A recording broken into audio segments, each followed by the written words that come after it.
going through different CPAs or accountants, uh, how did you graduate to the next accountant, and what are some of the things that you're looking for when you feel that this uh, the accountant that were currently working with that you needed to make a change, and what are some of the things that you did to find the next level person?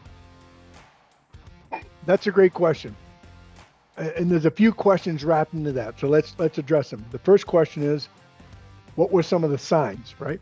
So I'm an education junkie, right? So I continually get educated, and I was going back to the nest, that would be my accountant, with some stuff that I had learned at a webinar, at a seminar, in a book, and they were adopting my ideas. That's sign number one. If I'm the smartest one in the room with ideas, the new stuff, if I'm tracking the tax laws and what's going on and I'm making suggestions and they're taking my suggestions, that's a problem, because they're the ones that should be counseling me, and I want them a few steps ahead of me, not me coming back and asking why we're not doing something and then finding out we should have been. Does that make sense? Yes. Yeah, so that's number one. Number two, is I just went to them. They're all professionals, and the people that I left, I didn't break their bank, and I need an amicable swap over. Especially the more complicated that you are, the more amicable that you need to swap over. You don't want any challenges going from one to the other, and people value their reputation in the marketplace. So it's very important, because the old saying, "How will this be retold?" We all should be situationally aware of how will this be retold, right?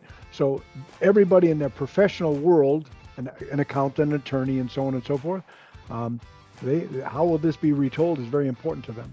So they want to make sure that it's amicable and that they're not getting the reputation that they're handling things improperly.